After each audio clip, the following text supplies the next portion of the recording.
राधे राधे मेरे प्यारे भाइयों बहनों माताओं व बंधुओं। आज सावन मास में मैं आपके लिए लाई हूँ श्री शिव महापुराण की कथा। बंधुओं, जिसे सुनने मात्र से भगवान शिव की कृपा आप पर बरसने लगेगी। बंधुओं, सावन मास के दिन बहुत थोड़े रह गए हैं। इन्हें भगवान शिव की भक्ति में लगाकर बिताएं। बंधुओं, यदि आप ऐसा करते हैं तो भगवान शिव आपको अपार धन प्रदान करेंगे। बंधुओं, यदि आपने हमारे चैनल को अब तक सब्सक्राइब नहीं किया तो जरूर करें और बेल आइकन दबाना ना भूलें, ताकि आपको हमारी आने वाली सभी वीडियोस की जानकारी सबसे पहले हो सके। बंधुओं, वीडियो को पूरी सुनने के बाद कमेंट बॉक्स में जय शिव शंकर भोलेनाथ जरूर लिखें। बोलो शिव शंकर भोलेनाथ की जय। सनत कुमार जी कहते हैं, महर्षि, जब शंखचूड़ ने तप करके वर प्राप्त कर लिया और वह विवाहित होकर अपने घर लौट आया, तब दानवों और दैत्यों को बड़ी प्रसन्नता हुई। वे सभी असुर तुरंत ही अपने लोक से निकलकर अपने गुरु शुक्राचार्य को साथ ले दल बनाकर उसके निकट आए और विनय पूर्वक उसे प्रणाम करके अनेकों प्रकार से आदर प्रदर्शित करते हुए उसका स्तवन करने लगे। फिर उसे अपना तेजस्वी स्वामी मानकर अत्यंत प्रेम भाव से उसके पास ही खड़े हो गए।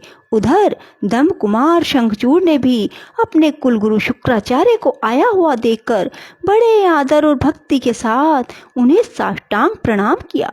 तदंतर गुरु शुक्राचार्य ने समस्त असुरों के साथ सलाह करके उनकी सम्मति से शंखचूड़ को दानवों तथा असुरों का अधिपति बना दिया। दंभपुत्र शंखचूड़ प्रतापी एवं वीर तो था ही, उस समय असुर राज्य पर अभिषिक्त होने के कारण वह असुरराज विशेष रूप से शोभा पाने लगा।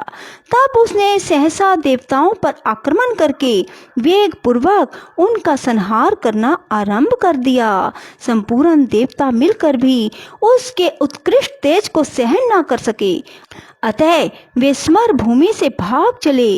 दीन होकर यत्र तत्र पर्वतों को खोहों में जा छिपे। उनकी स्वतंत्रता जाती रही। वे शंखचूड़ के वशवर्ती होने के कारण प्रभाहीन हो गए।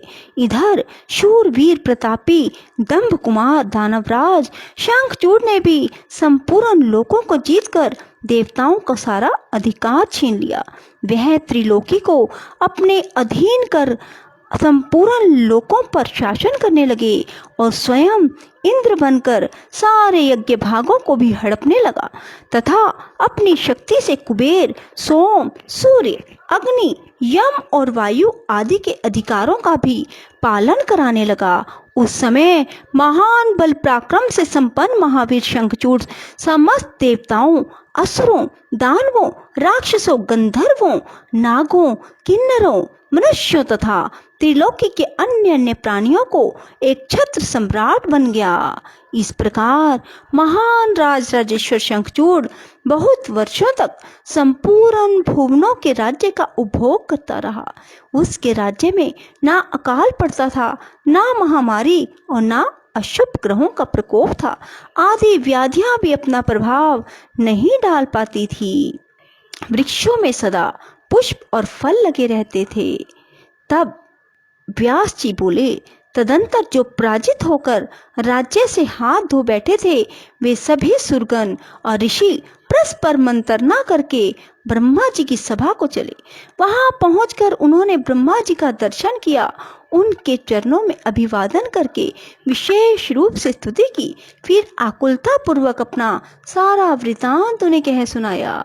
तब ब्रह्मा उन सभी देवताओं और मुनियों को ढाढ़स बंधाकर उन्हें साथ ले सत्पुरुषों को सुख प्रदान करने वाले वैकुंठ लोक को चल पड़े।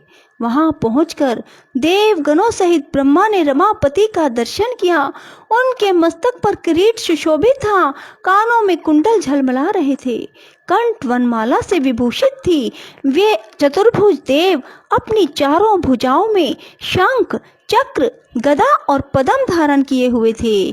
शिव विग्रह पर पीतांबर शोभा दे रहा था और सनंदन आदि सिद्ध उनकी सेवा में नियुक्त थे। ऐसे सर्वव्यापी विष्णु की झांकी करके ब्रह्मा आदि देवताओं तथा मुनीश्वरों ने उन्हें प्रणाम किया और फिर भक्ति पूर्वक हाथ जोड़कर वे उनकी स्तुति करने लगे। देवता बोले, सामर्थ्यशाली बैकुंठ अधिपते, आप देवों के भी देव और लोकों के स्वामी हैं। आप त्रिलोकी के गुरु हैं। श्री हरे, हम सब आपके शरणापन्न हुए हैं। आप हमारी रक्षा कीजिए।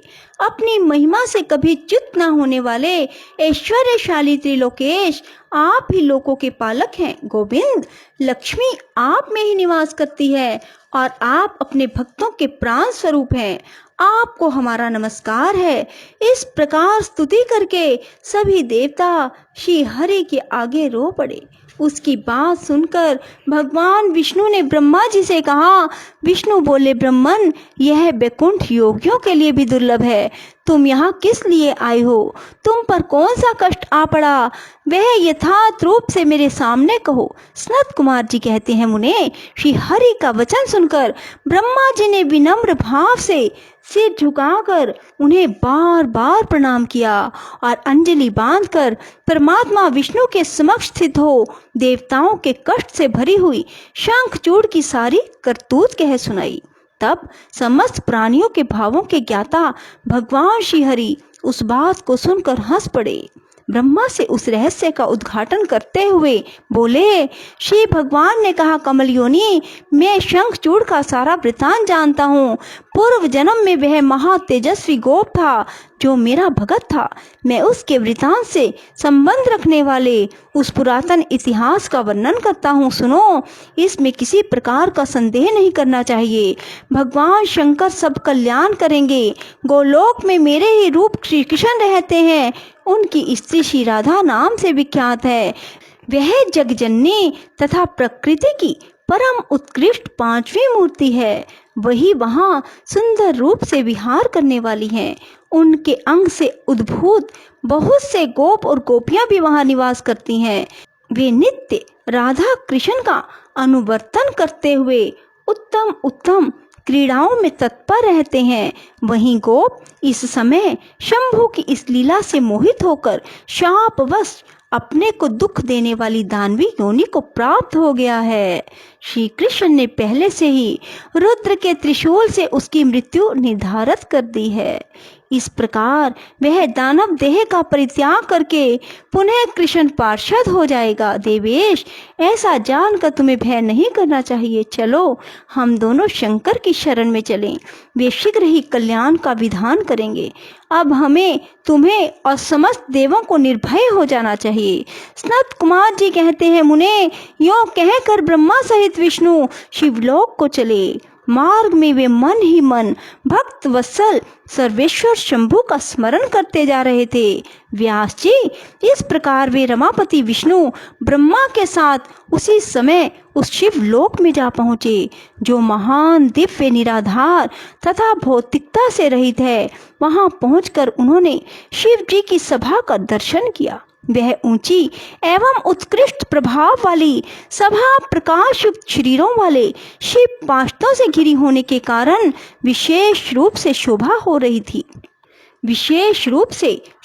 हो रही थी। उन पाशों का रूप सुंदर कांति से युक्त महेश्वर के रूप के सदृश था। उनकी 10 भुजाएं थी, 5 मुख, 3 नेत्र थे।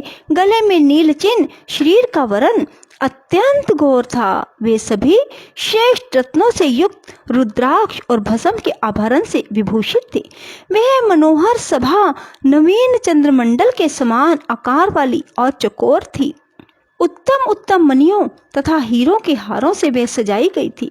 अमूल्य रत्नों के बने हुए कोमल पत्रों से सुशोभित थी। उसमें मणियों की जालियों से युक्त गवाक्ष बने थे जिससे वह चित्र विचित्र दिख रही थी। शंकर जी की इच्छा से उसमें पद्म राग मणि जड़ी हुई थी जिससे वह अद्भुत सी लग रही थी।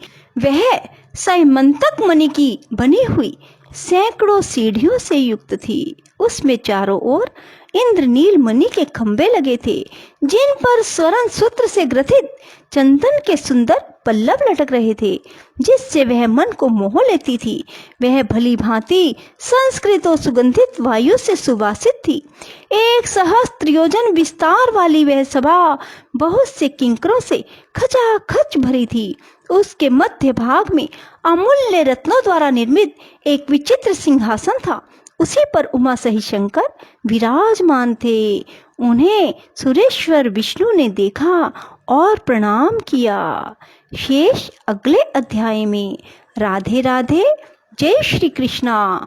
बंधुओं, यदि आपको हमारी वीडियो पसंद आए तो इसे लाइक करें और शेयर भी जरूर करें। धन्यवाद।